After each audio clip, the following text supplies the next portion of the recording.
अब शुरुआत करते हैं और आना चाहता हूं सबसे पहले सुनील शुक्ला जी, आपके पास ही आना चाहता हूं। किस रूप में आप देखते हैं सबसे पहले इस आमंत्रण को, और क्या आपको लगता है कि चूंकि अब यात्रा समापन की तरफ है और इसी महीने समापन है, और ऐसे में हम 30 तारीख को एक विपक्षी एकता की मजबूत डोर देखेंगे, क्या लगता है ऐसा? धन्यवाद राजीव जी। मुझे लगता है कि जिन पार्टियों को आमंत्रण भेजा गया है उसमें से अधिकांश दल शामिल होंगे, लेकिन अगर वो शामिल नहीं भी होते, उनके शीर्षस्थ नेता शामिल नहीं भी होते हैं, तो उसको विपक्षी एकता के लिए कोई झटके के रूप में नहीं लिया जाना चाहिए। यात्रा में शामिल होना या न होना इस बात का संदेश नहीं है कि हम कोई भी विपक्षी दल एकता नहीं या एकत्रित होकर के, संगठित होकर के भारतीय जनता पार्टी से नहीं लड़ना चाहता, क्योंकि उनके सामने भी चुनौतियां हैं।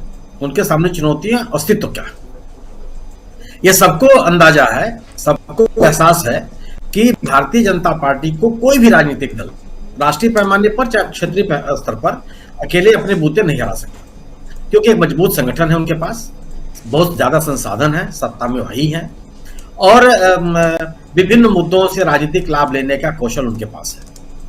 पिछले दिनों कल ही राष्ट्रीय स्वयंसेवक संघ के प्रमुख मोहन भागवत जी का जो साक्षात्कार पांचजन्य और अग्रसर में छपा है, उसको इसी लिहाज से लेना चाहिए कि भारतीय जनता पार्टी की राजनीति अब किस दिशा में जा रही है।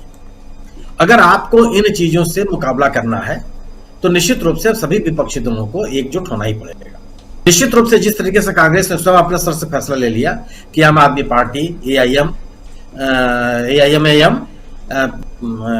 इन दोनों के साथ साथ KCR साहब और ममता जी के बारे में भी कुछ नहीं पता क्या करेंगे वो, लेकिन उनको भी एहसास है कि वो अकेले कम से कम लोकसभा के चुनाव में भारतीय जनता पार्टी से मुकाबला नहीं कर सकते।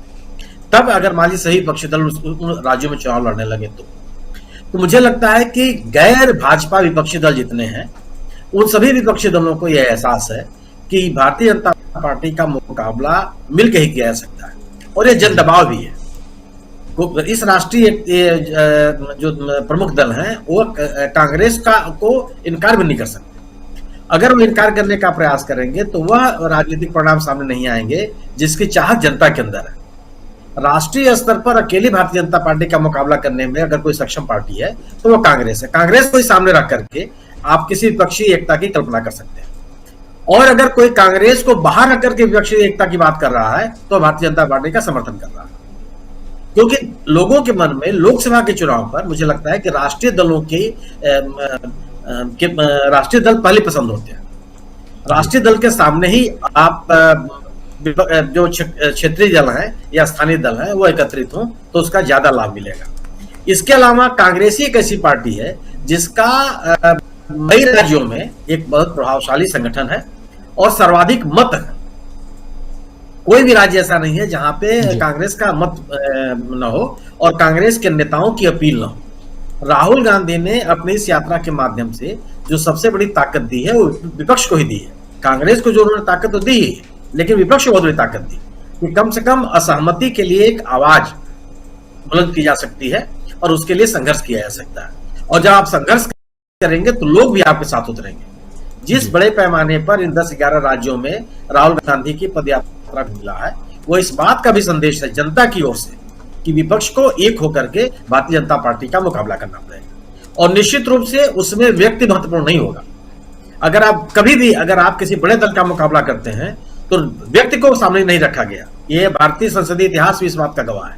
मुद्दे हमेशा हावी रहे और मुद्दों ने एक से एक प्रभावशाली व्यक्तियों को खंडित कर दिया, उसको निस्तेज कर दिया। इसलिए जो इस समय जो देश के सामने प्रमुख मुद्दे हैं, जिन मुद्दों को लेकर के राहुल गांधी ने अपनी यह पदयात्रा भारत जोड़ो की शुरू की है, लोगों के सामने उन मुद्दों को पूरे विस्तार से उन्होंने समझाने की कोशिश की है। और जिस तरीके से रोजगार, महंगाई, भारतीय संघ के ऊपर हमले, लोकतांत्रिक संस्थाओं का कमजोर होना, देश की आर्थिक व्यवस्था का कमजोर होना, अर्थव्यवस्था का कमजोर होना, ये लोगों के मौलिक अधिकारों का हनन, ये तमाम जिन मुद्दों को लेकर के वो चले, और सबसे बड़ा जो उन्होंने संदेश देने की कोशिश की है वो है हेट्रेड की, जिस तरह से घृणा बढ़ाने की विभिन्न वर्गों में और समुदायों में कोशिश की गई है, और इस मुद्दे को राहुल गांधी ने सामने रखा है। और जो जन समर्थन मिला, यह इस बात का संदेह है कि लोग मुद्दों पर विपक्ष के साथ खड़े हैं, विपक्ष के साथ खड़े होंगे, और भारतीय जनता पार्टी को चुनौती देने के लिए उनके मन में एक इच्छा शक्ति भी है। इसलिए मुझे लगता है कि राहुल गांधी के द्वारा उठाए गए मुद्दों को लेकर के विपक्षी दलों में एकता आएगी, और यह इसलिए भी आएगी कि उन विपक्षी दलों के सामने अपने अस्तित्व का भी संकट है। अगर वो एक नहीं होंगे तो आने वाले दिन बहुत अच्छे नहीं होंगे राजनीतिक दलों के लिए, जिस तरीके से भारतीय जनता पार्टी अपनी राजनीति चलाना चाहती है। तो यह समय की मांग है, जनता का दबाव है, और लोगों के मन में यह कांग्रेस के अपने राजनीतिक प्रयासों से यह इस तरह का एक माहौल भी बना है। जी जी जी बिल्कुल, एक माहौल तो कांग्रेस ने बना ही दिया है। और खासकर राहुल गांधी की जो ये पदयात्रा है, जो मेहनत है, 4.5 महीने से और लगभग 3,500 किलो की यात्रा, 3300 से ज्यादा किलोमीटर की यात्रा हो चुकी है। तो एक हिम्मत कांग्रेस की भी बढ़ी है और साथ साथ हिम्मत विपक्ष की भी बढ़ी है। और जो अब कांग्रेस की तरफ देखने लगा है विपक्ष की कई पार्टियां अब तारीफ करते हुए नजर आते हैं राहुल गांधी की।